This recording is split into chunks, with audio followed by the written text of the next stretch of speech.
Sorry. Um, but yeah. Okay. Yeah. So plan ahead, meal planning, meal prep. I mean, you're getting ready for school to start. Do you like on a regular basis, um, are you giving your parents like lists of what you want to eat? Do they ask you, or do you ever go shopping with them, or do you do shopping on your own? Like, how does that work for you on a regular, like during the school year? What does that look like?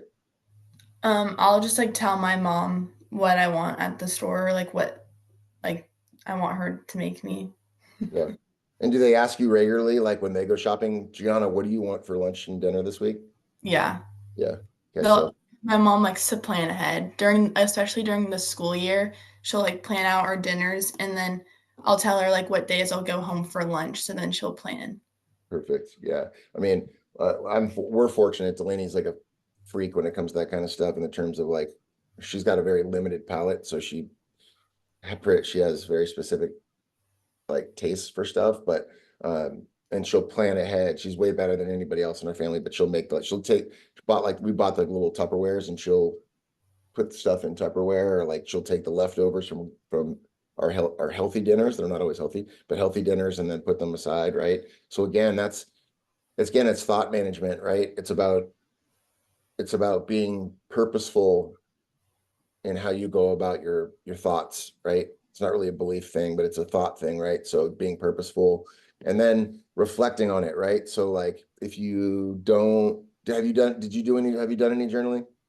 I did just like twice. Okay, yeah. So again, making it a regular thing, right? So that you're making those thoughts in relation to whatever goal it is. So for this, eating more healthy and saving money, like journal about that, visualize about that, right? Just make that part of your reality. Like this is who I am. I eat well, I plan ahead, and I communicate well with my parents in regards to what I want to eat. Do you have is there any moments of like, I don't know, like volatility? Like does meal planning, meal prep, or eating, does that bring any like discomfort to you in your life? Do you ever get frustrated with like how you're eating?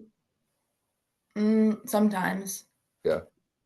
Okay. All right. Well, that's good. That's a good sign. So yeah, just make that part of your thought management. Like for the next 7 days, like instead of, don't be hard on yourself, but try to make the journaling part of the process. So when you wake up in the morning, that first 20 minutes, like I'm telling you guys to do, spend 2 minutes journaling about here's what I'm going to do today to take care of my eating pattern, right? So just make that part of your thought process. Okay. Avery. Um, for like the first 5 days, I did getting out of bed at before 9. And like towards the end, I kind of struggled with that because I would like to sleep in. Um, and then most of the time I got up before like 8 because my mom and my brother would like to go like work out and stuff. So they'd wake me up and then they'd take me with them. And then I'd go play pickleball after. So it's like a workout too. That's awesome. I mean, and then tell me about what was challenging. Was that like, tell me a little bit more about how that made you feel. Like, what were your thought process? What was your thoughts behind that? Um, to be honest, I was kind of mad at my mom for waking me up every morning because I just, I don't know, I like waking up on my own without like being woken up. Yeah. Well, newsflash, it's August. School starts in 3 weeks, right? So you got to start working on your sleep patterns, right? So that you're not miserable come, what is it, the 20th or 21st? Right? You want to make sure you're starting to prepare your body for that, right? Here's the key question. What time are you going to sleep? Like 10:30, 11. Oh, that's not bad. You're getting 8 hours. Like, so, I mean, you're growing. You're still at an age where you're growing. So 10 hours of sleep is fantastic, right? So you're going to bed at an early. As long as that's the truth and you're not actually staying up till midnight, right? Staring at your phone, things like that. And that's a whole nother conversation for all of you in terms of not only how you start your day, but how you finish your day, right? Like turning the phone off, turning the screen down, the blue light, it triggers, it, tr- it, tr- the blue light tricks your brain into thinking it's still daytime. So your mind does not start to gradually shut down. like it's nighttime. So that's really important to turn the screen off and have some mindfulness around just letting your body shut down. Okay. But what I'd like you to do in terms of your, like, do you journal at all? Have you done that at all? Yeah, a couple times, yeah. Okay. So again, making it a regular process and not being hard on yourself, but just being reflective on what you're thinking, right? So like how does that make you feel when you're telling me that like you're angry at your mom for waking you up? Journal about that, right? And then why am I angry at my mom, right? Because I think if you were to process that frustration a little farther, you'd have a better understanding of why it's not actually a bad thing. You know what I mean? Yeah. You're actually being productive during that time. That'd be different if they got you up and then you just stewed around and did nothing or played video games or stared at your phone. That'd be different. But if you're out there being productive, then you need to like make that thought process as part of your regular thought process, right? Yeah. Okay. All right, so you can turn off your cameras in a second. We're gonna do a quick little visualization, about 5 minutes. So before we get started, and then my presentation, this little interaction we're gonna have is gonna be pretty short today. But I'm gonna give you a journal prompt, and then I'm gonna give you another weekly challenge, okay? All right, so I'm gonna just have you go ahead, and if you want to leave your camera on, if you just want to tilt your camera, you can. About 5 minutes of just being quiet and sitting in your place, get comfortable. I'm going to use a recording from somebody else this time, and when we come back off of this, we'll get going. Okay. So if you want to turn off your mic, you can, but do the work. Don't just sit there and stare at your phone. Don't stare at the ceiling. Take advantage of this opportunity to be led through a productive, like 5 minutes of mindfulness. Okay. I'm going to do it with you. Okay. Here we go.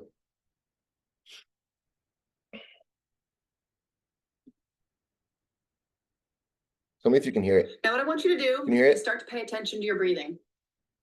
Paying attention to the rise and fall of the chest, the movement of air and vibrations moving through you. And I want you to start counting to yourself. Counting 1 on every inhale, 2 on every exhale. At your own pace, your own time. Trusting your body's natural rhythm. And on every inhale, I want you to breathe in that strength, that power, that knowledge. And on every exhale, I want you to breathe out that which is not serving you. Beliefs, thoughts, things you used to think about yourself, things you thought were true. Just breathing them out. Things that maybe you can identify, maybe other things that you can't, that you can just sense are holding you back. And as you do that, you almost feel yourself getting bigger physically. You almost feel yourself getting stronger. You feel yourself stepping into that new level. And instead of feeling like this is a different you, you recognize that that was inside you all the time. And an image might come up to you. The image of Superman taking off his suit to reveal that which is underneath. And you can think of that in your own life, the layers that you've put on top of your superhero-ness, that power that's been inside you. And now is the time not to become that, but to let yourself be that. To take off the mask, the costume, the layers, to reveal that which has always been there. And you can feel that shift happening, but not in the way that you maybe imagined. Maybe you thought it would be difficult. Maybe you thought it was just a fairy tale or dream, but that it's easy, that it feels natural to become that which you've always been. And as you step into that next level, the one that's been there waiting, for you this entire time. I want you to imagine what it feels like right now, right here, that next level you. How do you talk? How do you behave? What do you think now about yourself? What do you believe is possible? And as you do that, I want you to feel that power welling up inside you, that power that has been there waiting for you to pay attention to it. And recognizing that the enormous power of your mind will now allow you to find whatever it is that you set your mind to. In the same way that you didn't notice the color blue, and then when you told yourself to find it, you found it. So when you think about the things that you want in your life, the things that you are getting crystal clear about,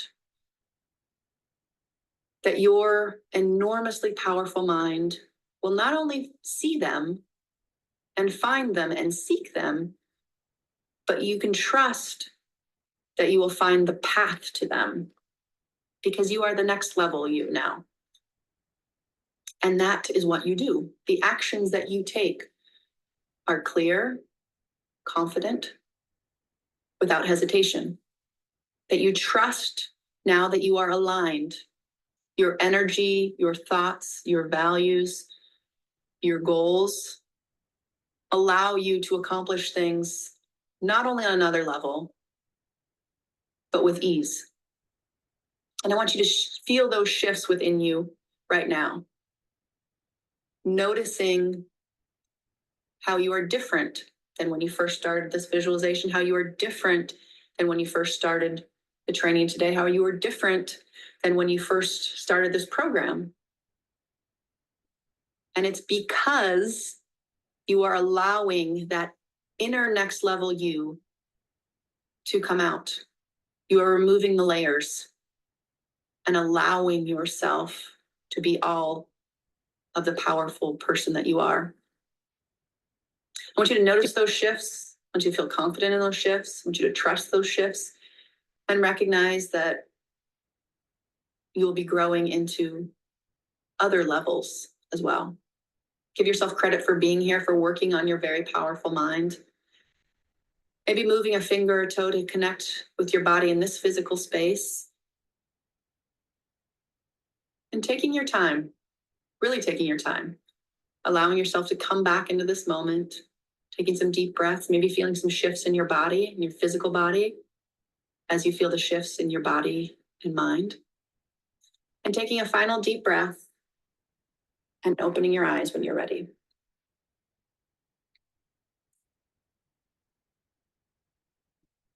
All right, good job, you guys.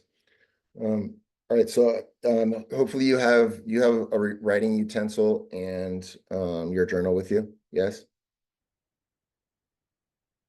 Okay, so I'll give you 2 minutes to do that.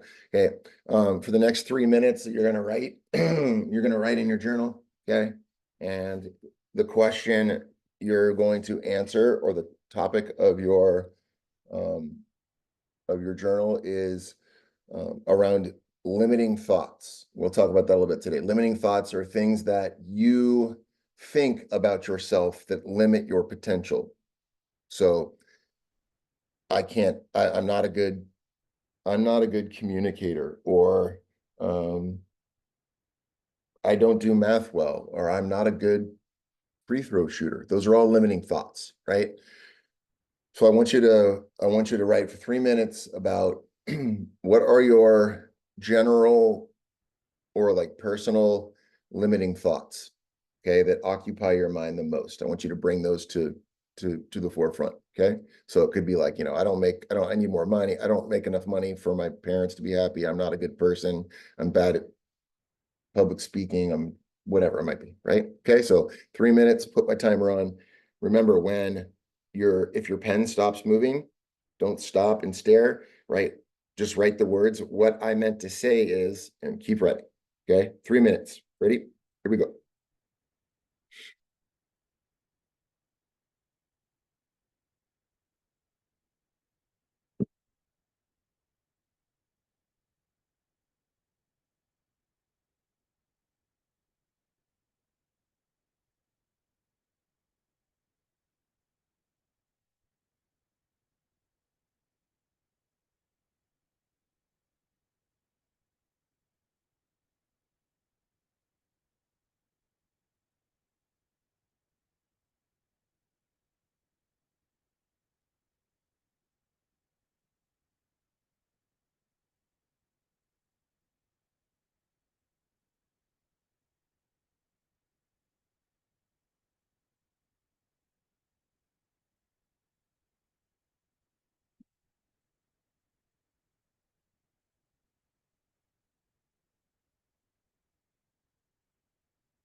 One more minute.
All right.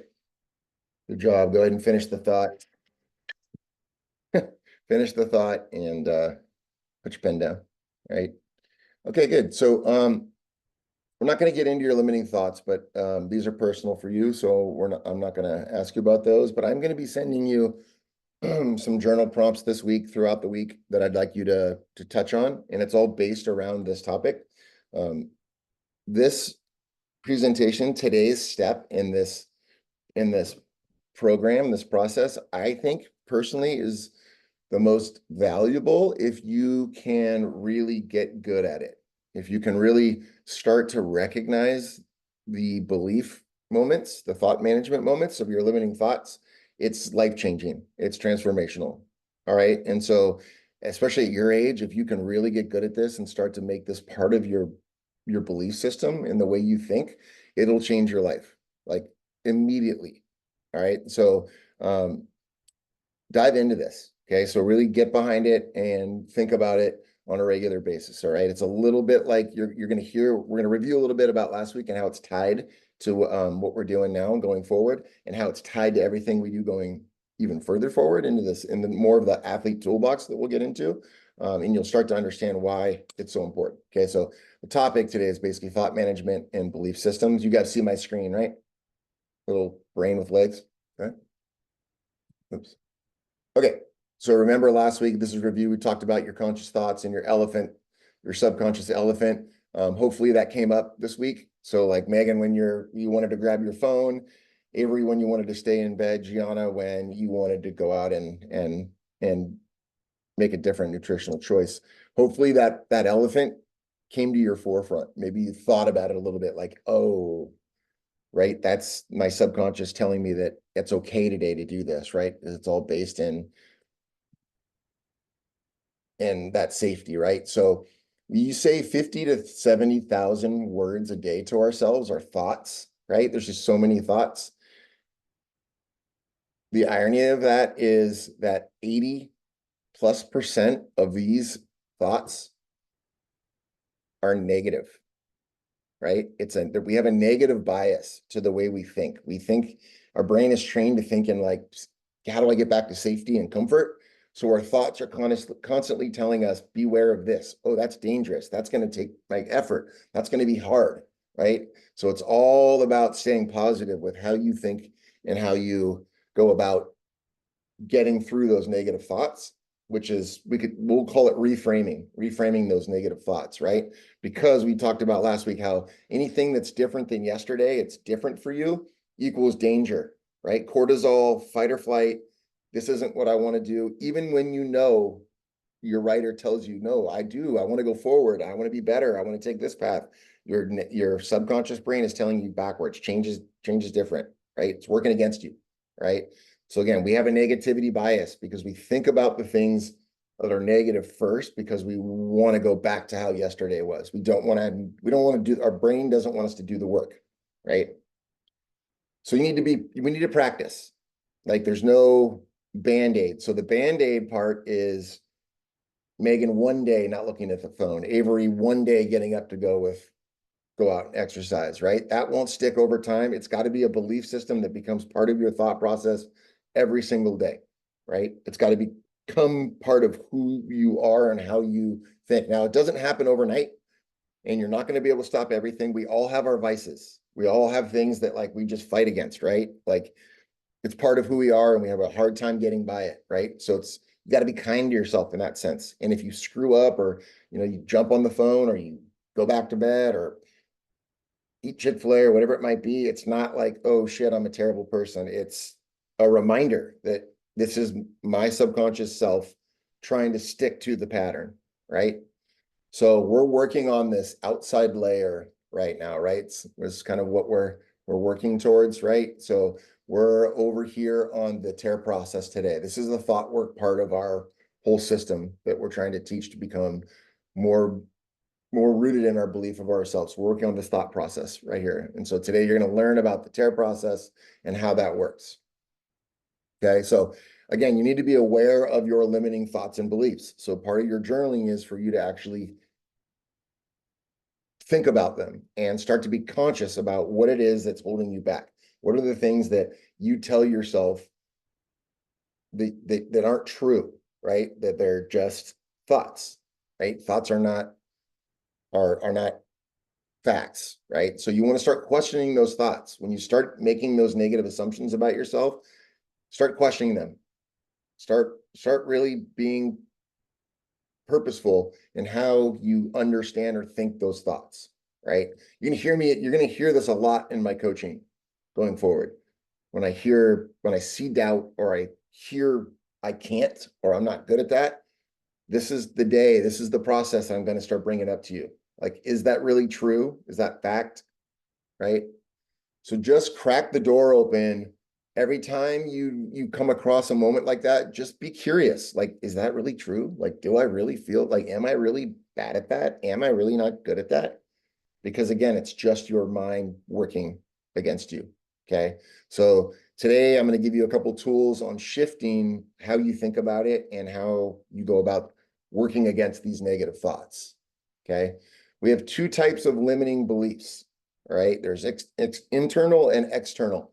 So internally based are personal, right? Like I'm really bad at singing, or I'm not good in front of other people, talking in front of other people. I'm terrible at talking to boys or girls or whatever you're into, right? Like those are internally based, right?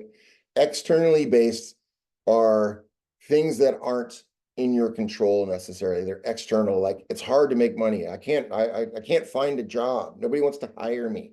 Or like girls aren't good at engineering, or girls aren't as good at basketball as boys, right?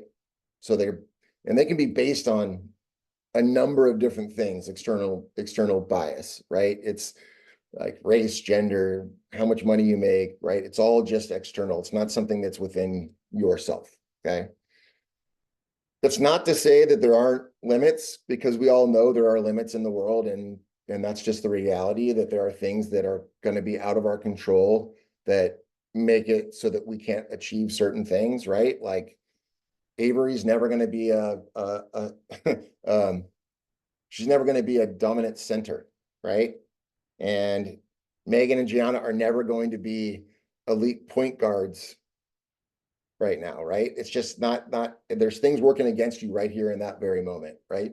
Okay. So there are some things that like, hey, it's just going to happen, right? It's not that you couldn't get there, but there are things that are going to limit you right here and right on the spot. And those are biases or discrimination, privilege, right? People of color we know they don't have the same opportunities as people without, right? So you can look at that as like, it's just kind of, there's our limits that are out there, right? So just be aware of that. Okay. But we can choose our own thoughts, right? You have 100% control of how you go about thinking about yourself and the world around you, right? So we're going to take one of these limiting beliefs that you have about yourself. So you can take one of those, and I just want you to like underline it or circle it in your journal, okay? One of the limiting thoughts that you have about yourself. And now we're going to challenge that belief with some curiosity, right? And you can write this down underneath that journal entry as we go through it, right? So I want you to take that limiting thought, and I want you to just start to challenge it, right? I'm going to do that by doing this thing called the work. Byron Katie, it's a female. She's a world-renowned like psychologist, she's an author, and she does this thing called the work. And I'm gonna send you a document at the end of the day today. I'll send it to you when we're done. That has some more information on this. It's going to give you an opportunity to actually do some of this work on your own, and that's going to be your homework for this week. It's not a lot, right? So the first is you're going to take that limiting belief and you're going to ask yourself, is it true? Okay, so answer that in your journal. Is it true? And then can you absolutely know that it's true? Can you absolutely for certain know that that limiting thought is true about yourself? And then write down some evidence that you have that it is not true, right? That it is not true. Give me some evidence. And then you're going to say, how do you react? What happens when you believe that thought? So when you are thinking this limiting thought about yourself, how do you behave? Like, what do you do? And then how would you be if that thought didn't exist or it changed? It was different. What would it look like? I'll give you like 1 minute. Put some thought into it. Is it true? Do you absolutely know that it's true? What evidence do you have that it is not true? And how do you react? What happens when you believe that thought? And who would you be without that thought? So you're like, flip the thought.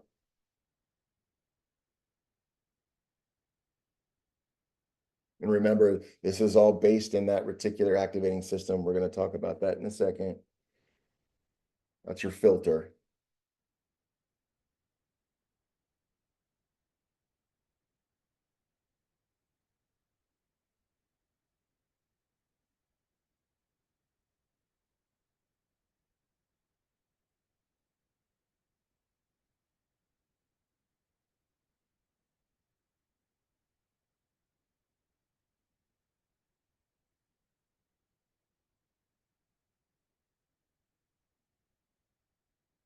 Okay, so by doing this thought process, by doing the work, every time you come across limiting thoughts, you're taking action to eliminate that thought about yourself. Start to become more positive, right? Both internally and externally, right? And what's great about the work is with everybody, just say on our basketball program, with everybody being conscious of this process, think of how powerful that is for when a teammate says, I'm not good at that. I can't do that. And we all remind each other that's not true, right? Flip that thought. You can do that. It's a very powerful concept, right? And just for one individual, but then for have a group of people on the same page about reminding each other that these thoughts are just thoughts. They're not fact. Okay, so take an action, right? So remember, we talked about the RAS, that's our reticular activating system, and it's what filters out, right? We look for evidence to support or refute our limiting belief, right? So your reticular activating system, the only things that come through are loud sounds, your name, somebody flirting with you, and then what you've told your mind to look for. Remember the colors that we did, right? And so if you're thinking negative, limiting thoughts about yourself, you're going to always find evidence, right? So you got to be conscious of letting those things, you got to start being conscious of looking for evidence to support or refute your limiting belief. That's what happens. You either support yourself or you refute it.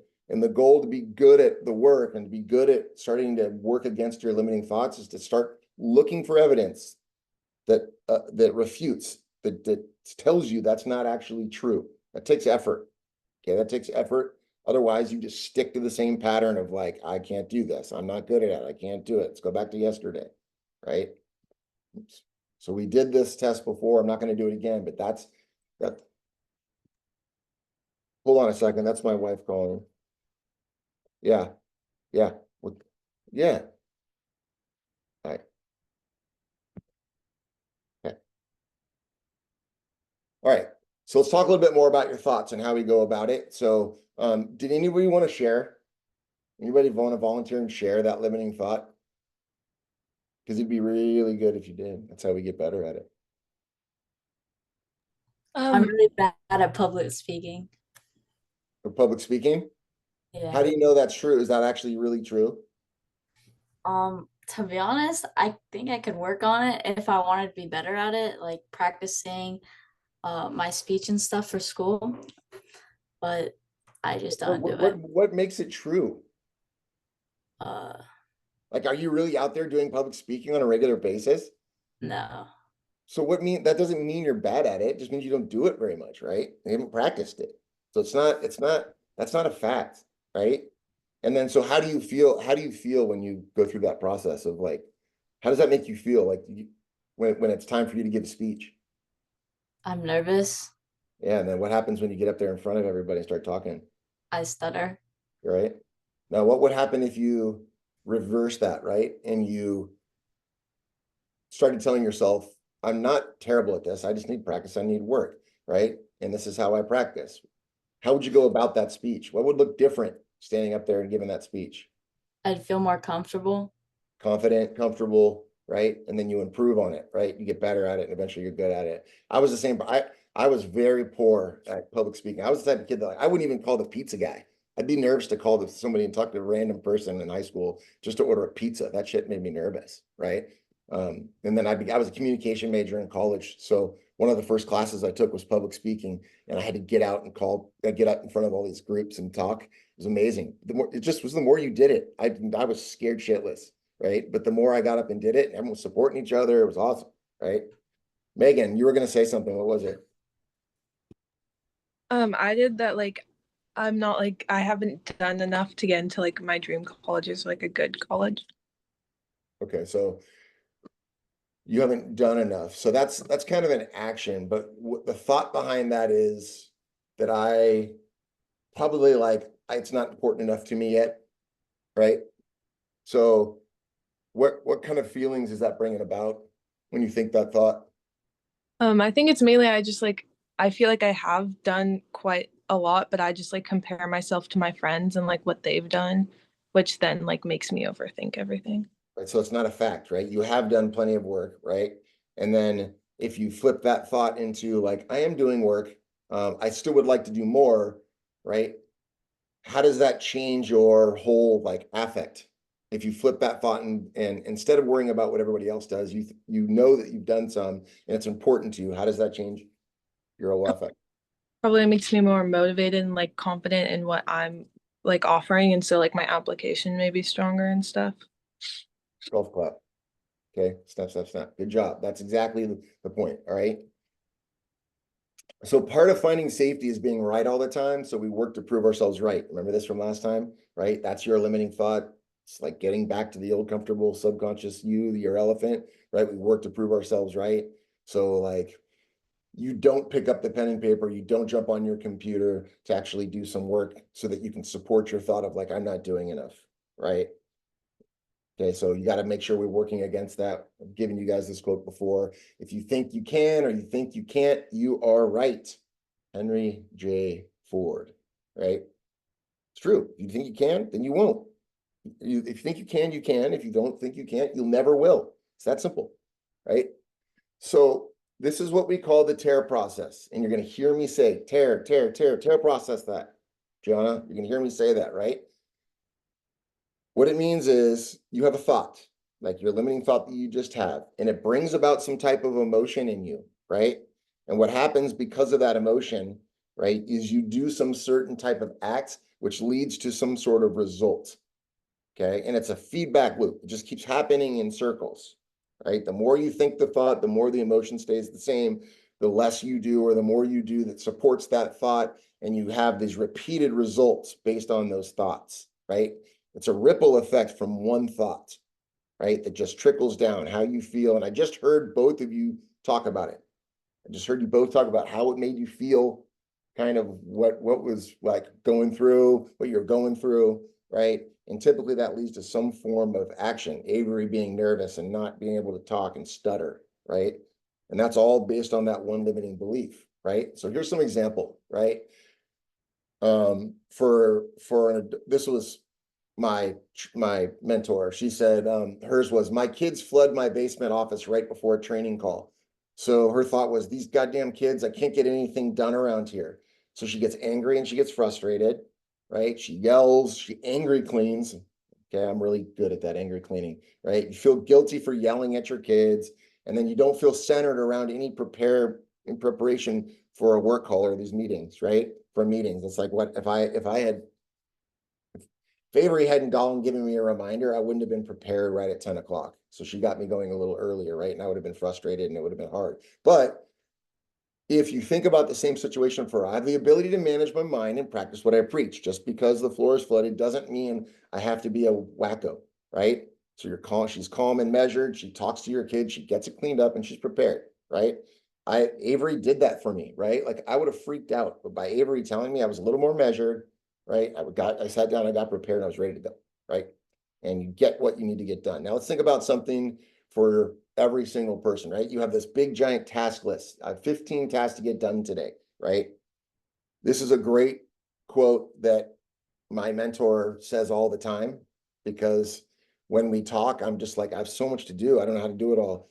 And if you can start to say this to yourself every day, and there's a system that I'll share with you guys, the 5 Ds on this very topic about feeling like you have a lot to do. And that's coming for you guys with school starting, right?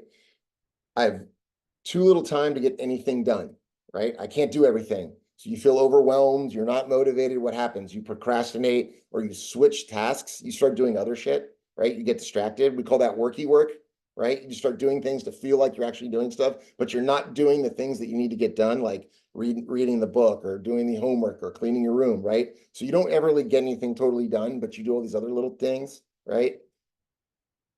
But if you think about it, like I have just enough time to get done the things that are important to me, right? And again, this is part of like a process of journaling. If you could start doing that in that 20-minute gap between when you're not supposed to look at your phone and you start journaling about how you feel this morning, what's important to you, and then writing a short list on what you want to get done today. What are the most important things you want to get done today, right? You take that thought, and when you come out of that journaling, that visualization with those thoughts, you become more empowered, you're motivated, and you're focused to get what you need to get done. You start knocking out those focused tasks, the things that you really want to get done. And then you get to move to the next 5. You get to move on and do other important stuff, right? So you end up getting 10 things done because you had a plan in order and your mind was purposeful around what you were getting done that day. You're rooted in system and routine, and you're rooted in like some positive belief and some positive thoughts, right? Basketball.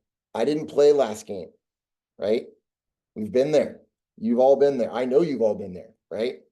Right? Avery, you haven't played for me in a while yet, but right. But you did this summer. There was a couple games you didn't play much, right?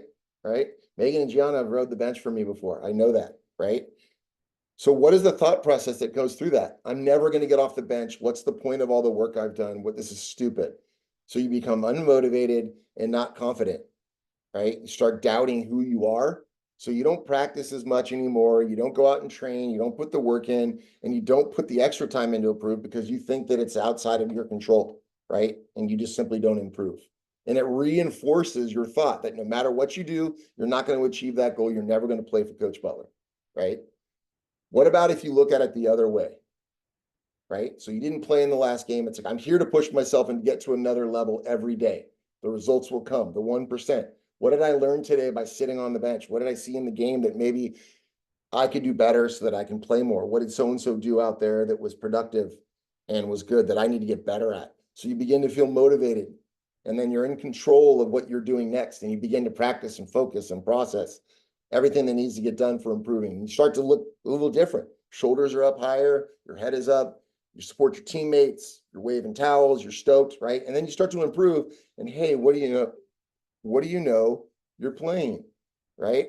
And again, that starts to reinforce that process, right? That thought process that, hey, I can do this. And all of a sudden you're good and you're making improvements, but now you're moving on to bigger improvements and you're climbing the ladder, right? It's thought process, emotion, action, and then the results you want, okay? My coach hates me. It's okay. I know you think that. I know you've thought that before. My coach doesn't like me, right? What happens? What happens? Write it down on your journal. You've all thought it. My coach doesn't like me. Okay. Whether it's me, Coach Billy, whoever it is, what's the emotion that comes along with that? And then write down the action, and then write down the result.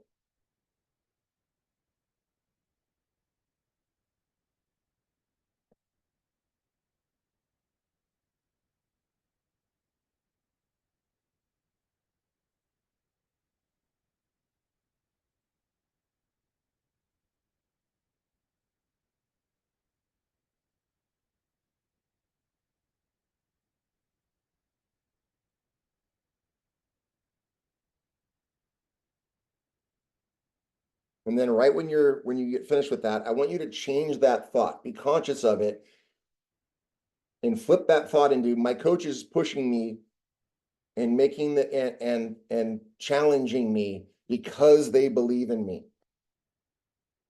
So instead of coach so-and-so has it out for me and doesn't support me, they hate me. What about if it's the thought is actually they're just trying to push me because they believe in me and they know I can be better? What's the emotion that comes with that? What's the action that comes with that? And what do you think that result would look like? Reinforce that thought.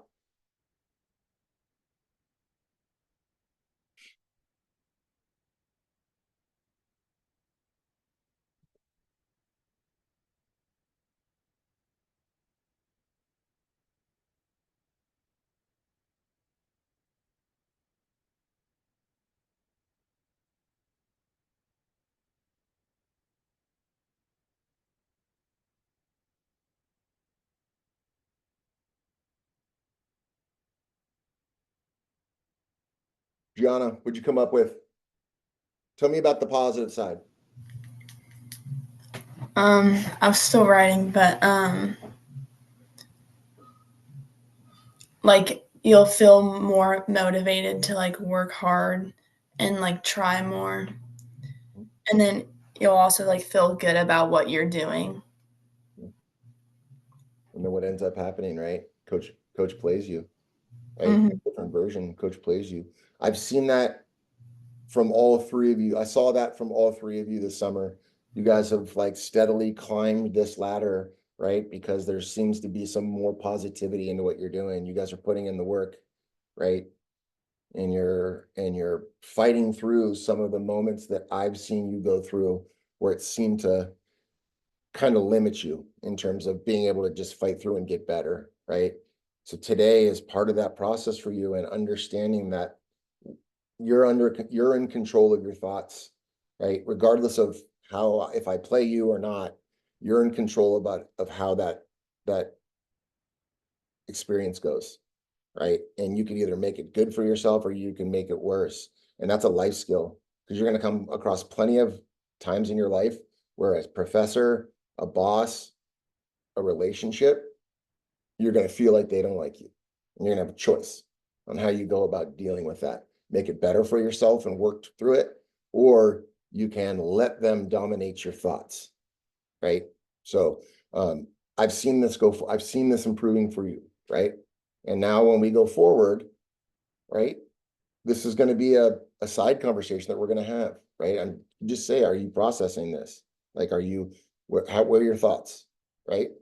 And that's got opportunity for us to have, if this is what we're talking about, specifically about you and I, and my relationship with you as your coach, this is where we have discussions so that you can change the thought. If you're not sure, you have questions, and we talk about it.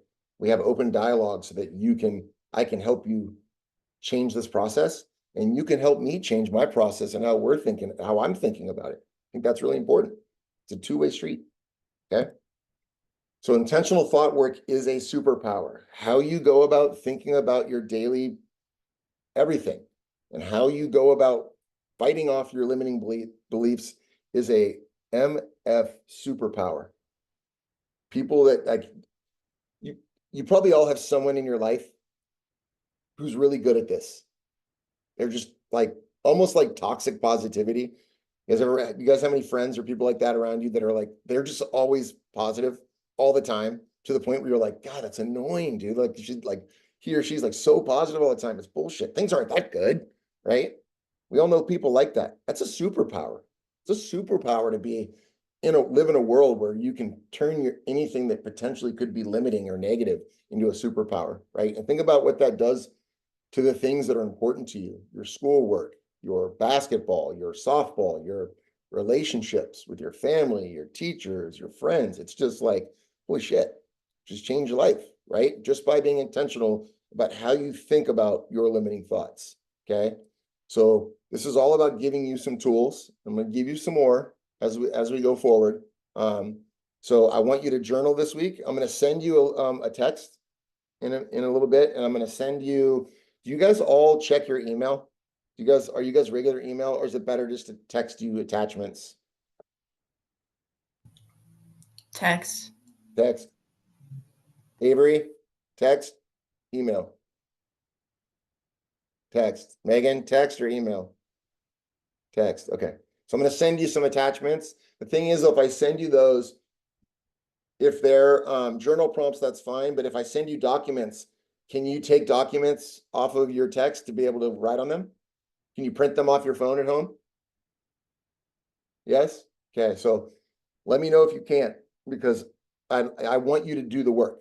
Okay. It's not a lot, but I want you to be able to do it. I want you to write it out. You can also just look at it and then write it on a piece of paper or in your journal, right? So if it's got like a little worksheet kind of thing, you can write in your journal instead of doing it right there. Okay. All right. So as we go forward, next week, we're going to talk about visualization. And we're going to talk about visualizing and how it goes towards changing your thoughts. Do you guys have any questions about today? Okay. All right. So your homework is going to be to do 4 terror processes that are personal to you, right? So you're going to come up with 4 limiting thoughts. You're going to do the terror process for all 4. Okay. So I'm going to send you that worksheet. All right. I'm going to send you some journal prompts through the week. And I'm going to send you that visualization again. And I want you to do it every day. Okay. I want you to do that 5-minute next level you journal visualization every day in the morning. So Megan, I want you to do the writing, do the work, and then, or you can take your phone and turn it on so you can listen to it and then do the journal work, right? That shouldn't take you more than 10 minutes. That's it. I'm not asking for a lot, but you need to start to feel what that work does to you on a daily basis, right? And I'm telling you, I'm not just bullshitting you guys. It's transformed my day every day by doing some journaling and doing some quiet visualization about what I want my day to look like. It's transformational. It'll change you. I'm promising you that. That I can promise. What I can't do is promise you, I can't fix you. I can't guarantee you fixes. You have to do the work, right? You got to actually do the process. But what I can promise you is if you do it, you're going to be like eternally grateful, not to me, but to yourself for starting to think about things in a different way. Okay. So that's the tear process. And so what if we crack the door open, do it for 7 days or just for the next practice, right? Just practice, just try it. Try to start doing that tear process when you start to find that negative moment. So Megan, when you get up and you want to grab the phone, right? Gianna, when it comes to your nutrition or the food choices, Avery, when it comes to getting your butt out of bed, put that through your tear process every day, but do it to any different opportunity you have, right? Because your thought work matters. Okay. So I'm going to send you off some stuff today. Please just stash it in your phone somewhere, or print it out if you can, or do the journal work. But I'm going to be, I'm not like, please don't think I'm pestering you, but I'm going to just remind you. I'm not going to look for any feedback from you, but I'm just going to remind you, right? And maybe when you get off the phone today, go into your calendar app. You guys all know how to use it. And just put in a reminder, okay, for every morning, journal, visualize, okay, just put that in there. Every day, set an alert for 15 minutes before, so it blings you, and then you're reminded to do it, okay? Please, I promise you, if you get that done for the next 5 to 7 days, the next part of our process, and as we move forward, is going to be that much more rewarding, okay? Have a fantastic rest of your Sunday. Okay, I'm gonna go hang out with the deadheads. All right. Have a good, fantastic day. Say hi to your family for me. All right. Guys have a good day. Thank you. Bye. Okay. Thank you. Later.